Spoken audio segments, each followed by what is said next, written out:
నమస్కారం,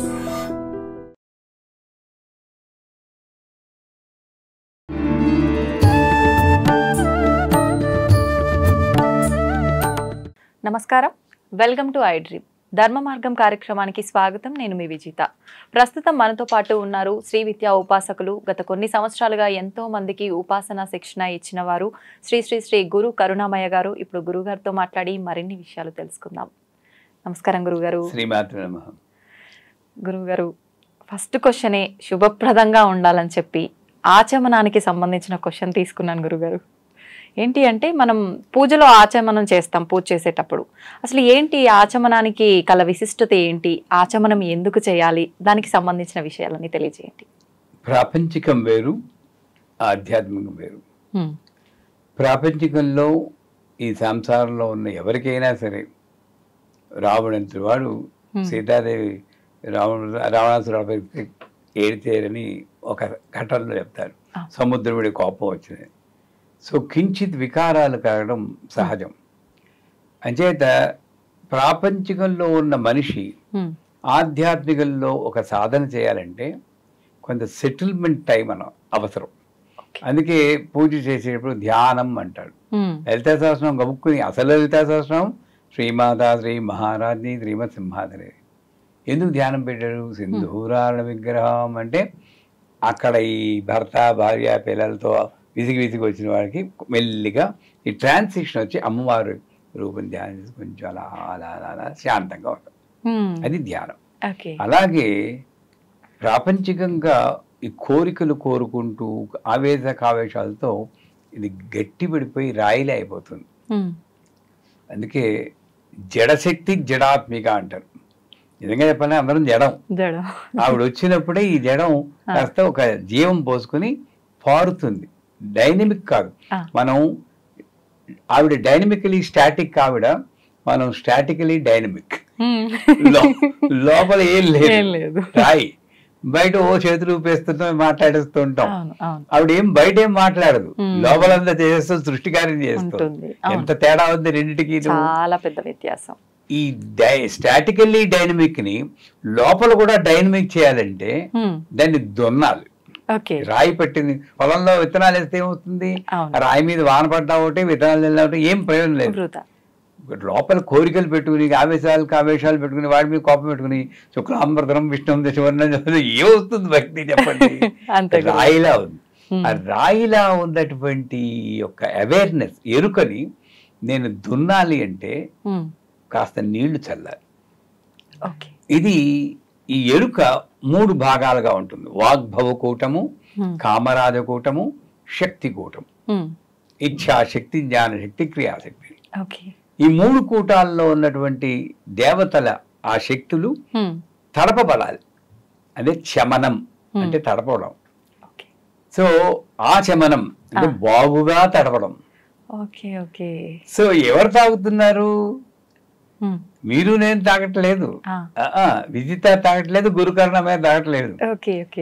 ఎవరు తాగుతున్నారో అర్థమైపోతే ఆచమనం అర్థమైపోతుంది.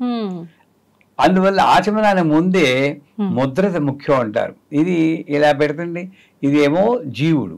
ఈ జీవుడు ఎప్పుడు సంసారంలో పడి 3 గుణాలతో కొట్టుకుంటూ ఉంటాడు. వీడి ఈ భగవంతుని గురించి ఎప్పుడైనా తలుచుకుంటాడు తప్పితే శ్రావణ మాసం వస్తే గుర్తొస్తాడేమో. ప్రత్యేకమైన తిథులు ఇలాంటివి వస్తాయి. అలాంటి వాడిని ఒరే బాబు నా వైపు వంగరా కాసేపు అంటుంది ఈవిడ దేవత. ఈ వంగితే ఈ 3 గుణాల నుండి విడిపడతావు. ఈ శరణం సర్వస్వ సరెండర్ అంటారు. అది చిన్ముద్ర. దాన్ని చిన్ముద్ర అంటారు. ఎందుకంటే తర్పణాలన్నీ కూడా ఇలా చేస్తారు. ఈ చిన్ముద్ర పెట్టుకుని దేహంలో ఒక్కొక్క స్థానానికి ఒక్కొక్క ఎనర్జీ ఉంటుంది. ఇది పాజిటివ్ ఎనర్జీ, ఇది నెగిటివ్ ఎనర్జీ. మీరు సైంటిఫిక్ గా వాళ్ళు ప్రూవ్ చేశారు. ఇక్కడ పర్టికులర్గా అమృత స్థానం అంటారు. సాముద్రిక లక్షణాలు, ఇది అమృత స్థానం. ఇది చూసే సాముద్రిక చెప్పేవాళ్ళు ఇది బాగా ఎత్తుగా ఉంటే మీకు కొంచెం బాగుంటుంది, ఫారిన్ వెళ్ళిపోతామని మాకు తెలియదు, కానీ కొంచెం పరిచయం ఉంది. ఇది చెప్తారు. అంటే నీళ్లు తీసుకుని ఈ అమృత స్థానం ద్వారా ప్రవహిస్తూ ఈ పై పెదవి ఉచ్ఛిష్ట అంటారు సాముద్రిక లక్షణాలు. ఇది ఎంగిలి, కిందది అమృత. మనం ఎంగిలి అంటాం కదా, ఈ రెండు కలిస్తేనే ఎంగిలి. అందుకే ఎత్తి పెట్టి పోసుకుంటే ఎంగిలి కాదంటారు. మరి అప్పుడు పదవి తెలియదా? తగలదు. ఎలా పెడితే ఎంగిలి అంటారు. ఎందుకంటారు? రెండు తగిలితేనే ఎంగిలి. ఇది ఉచ్ఛిష్ట. మరి నేను తాగుతున్నప్పుడు నేను తాగుతున్నాను అనుకుంటున్నాను కాబట్టి బుర్రు బుర్రు శబ్దాలు చేస్తూ తాగైతే అని నేను తలకి రాసేసుకుంటున్నాను. నేను తాగట్లేదు అక్కడ. కేశవాయ స్వాహ అని నీళ్ళు ఇక్కడ పోసుకుని అలా తాగాలి, పైకి తాగకూడదు. ఇంకా మా గురుగారు చెప్తే ఇలా విసురుకోవాలరా అనేవారు. ఒక చుక్క వేసుకుని ఇలా లోపలికి వెళ్ళిపోవాలట.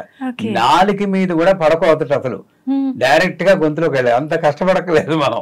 కనీసం పైకి తగలకుండా కేశవాయ స్వాహ అంటే అర్థం ఏంటి? నా ముఖంలో కేశవ శక్తితో ఉంటూ ప్రపంచాన్ని నుండి జ్ఞానాన్ని గ్రహించే శక్తి ఇస్తున్నావు కదా, ఆ శక్తిగా రూపంలో ఉన్న కేశవ తాగు. మళ్ళీ నారాయణాయ స్వాహ. ఇక్కడ కామరాజకూటంలో ఉండి ఈ వచ్చిన జ్ఞానాన్ని ఎక్స్పీరియన్స్ చేసి శక్తి ఇస్తున్నాం. ఇది లక్ష్మి. మన వాళ్ళకి లక్ష్మి అంటే డబ్బు డబ్బు డబ్బు అని కొట్టుకు చచ్చిపోతున్నారు. అన్ని జ్ఞానమే. పొందడం జ్ఞానం, అనుభవించడం జ్ఞానం, పొందింది అనుభవించిన దాన్ని మళ్ళీ వదిలిపెట్టడం జ్ఞానం. అప్పుడు నెక్స్ట్ దానికి పొందుతాం. ఈ సైకిలే లైఫ్ సైకిల్ అంటారు. అంచేత ఈ జ్ఞానం రూపంలో ఉన్నటువంటి నారాయణ స్వీకరణ. ఇందాక చెప్పాను వదిలిపెట్టాలి, అది మాధవ స్వీకరణ. కేశవ నారాయణ మాధవ. మేము శ్రీ విద్యలో ఏం చేస్తాం? ఐం ఆత్మతత్వాయ స్వాహ, క్లీం విద్యాతత్వాయ స్వాహ, సౌహ్ శివతత్వాయ స్వాహ. ముగ్గురు అయిపోయారు. కానీ ఎంతసేపు నేను లోపలే ఉన్నానంటే బయటపడేప్పుడు అంతర్బహిత్య తత్సర్వం వ్యాప్య నారాయణ స్థిత అని చెప్తుంది. లోపల బయట ఉన్నది కూడా నారాయణ్ణి. ఆయనకి ఇవ్వాలి కదా. గోవిందాయ నమః. గోవింద అంటే ప్రపంచాన్ని రక్షించే శక్తి. మన వాళ్ళు ఏం చేస్తారు? చేతులు కడుక్కోండి గోవిందా నమః అంటారు. అసలు చేతులు కడుక్కోవడానికి అడ్డుతోమేటట్టు మంత్రం ఉంటుంది ఏంటండి? ఎక్కడ ఆలోచించాలా? వాళ్ళు చెప్తారు, వీళ్ళు వింటారు. నేనేం చేయాలి? భక్తిత ఈ మధ్య వేలు ఉంగరం వేలు మధ్య నుండి నీళ్లు పడేటట్టు ఇలా మళ్ళీ అక్కడ కూడా ఇలా ఇలా అని ఆయన ముఖం మీద గోవిందుడు ఉన్నాడు, ఆయనకి ఇస్తున్నా నేను. సో కేశవాయ స్వాహ, నారాయణాయ స్వాహ, మాధవాయ స్వాహ, గోవిందాయ నమః. ఏదైనా చికాగ్గా అనిపిస్తే సోఫాకు తుడుచుకోండి, తర్వాత అది వేరే. ఆయన ముఖం మీద వెదల్చొద్దు. అదైందా? ఇది ఆచమనం. ఇక్కడ నేను తాగట్లేదు అన్నది ముఖ్యం. పై పెదవికి తగలకుండా కింద పెదవి అమృత స్థానంలో ఉన్నది ఈ చిన్ముద్ర. ఈ 3 లక్షణాలతో కలిగిన తర్వాత మనం ఇందాక చెప్పాను కదా, తాగేసి ఇలా రాసుకుంటారని. 2 తప్పులు జరిగాయి అక్కడ. లోపల ఉన్న దేవతకి ఎంగిల్ నీళ్ళు ఇచ్చాం. అవును. పైన సహస్రారంలో అమ్మవారు ఉన్నారు, గురువు గారు ఉన్నారని శాస్త్రం చెప్తుంది. నేను తాగిన ఎంగిలంతా ఈయనకి తలకి పరంపావన అయిపోతున్నాం మనం. నిజంగా ఏంటంటే ఒక దేవాలయంలో తీర్థం ఇచ్చినా ఎక్కడిచ్చినా ముందు గురువుకి ఎడం చేత్తో ఈ ఉంగరం వేలుతో ఇలా ముట్టుకుని ఇక్కడ బిందు స్థానంలో పెట్టుకోవాలి. తాగే ముందు ఆయన చెప్తేనే కదండి మనకు భగవంతుడు ఎవడు అనేది తెలుస్తుంది. గురువు చెప్తేనే ఆ గురువు నాలాంటి వాడే అక్కర్లేదు. మీ అమ్మగారు కూడా మీకు గురువే. చిన్నప్పుడు ఇది చేయకు అది చేయకు అని చెప్పారా లేదా? పెద్దపాల శిక్ష మేము చదువుకున్నాం, మీరు చదువుకున్నది పెద్దపాల శిక్ష చదువుకున్నాం. మా అమ్మ చేత వెన్న ముద్ద చెంగల్వ పోదంటే చెప్పింది. కృష్ణాష్టమి వస్తుంది. ఇవన్నీ దారి చూపించింది నా అమ్మ కాబట్టి ఆవిడే నా గురువు. ఆవిడ తలుచుకుని ఇక్కడ ఒక బిందు. ఇదేముంది? మెడుల్లా అబ్లాంగేట అంటారు సైన్స్ లో. ఈ మంత్రోదకము ఇక్కడ గాని ముట్టుకుంటే సైంటిఫిక్ గా కూడా ఆ ఎనర్జీ దానికి తగిలి మంచి ఆలోచనలు వస్తాయి. మన తీసుకుని తాగేసి కళ్ళకద్దుకుని ఇలా అంటూ ఉంటారు. పెద్దానికి పైకి వెళ్ళిపోతుంది చెయ్యి. ఓ స్లింగ్ వేయమంటాను వాళ్ళకి, పైకి వెళ్ళకున్నాను కట్టేసుకోవాలి. ఓకే. అసలు పూజల విషయంలో ఏ సందర్భంలో కూడా మనం తలపైన అనకూడదు. అసలు ఏ సందర్భంలో నేను ఇందాక గురుముద్ర పెట్టాను. అవును, గురుముద్రలో అనుకుంటాం అంతే. అంతే. హారతి అప్పుడు అంటాము, తీర్థం అప్పుడు అంటాము. ఇలా ఇలా చల్లుకోండి, ఇలా చల్లి ఇలా తెగేసి అన్నాడు తప్పు. ఏదో సినిమాలో ఎవరో కామెడీ యాక్టర్ కదా ఇలా ఇలా ముద్దులు పెట్టుకుంటూ ఉంటారు. ఈ అవలక్షణాలే అలాంటి అవలక్షణం కూడా ఎలాగో వచ్చింది. అవును, అది శాస్త్ర ప్రకారం కరెక్ట్ గా అర్థం తెలుసుకుని చేస్తే ఆచమనం అనేది చాలా ముఖ్యం.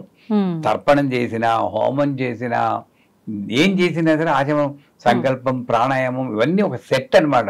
గురుధ్యానం, గణపతి ధ్యానం, ఆచమనం, ప్రాణాయామం, సంకల్పం, ఈ 5 ఒక సెట్టు. మీరు మంత్రజపం చేసినా సరే, తర్పణం చేసినా సరే, హోమం చేసినా సరే, ఈ 5 చాలా ముఖ్యం. ఎందుకంటే ఈ 5 కూడా బాడీని ప్రిపేర్ చేస్తుంది.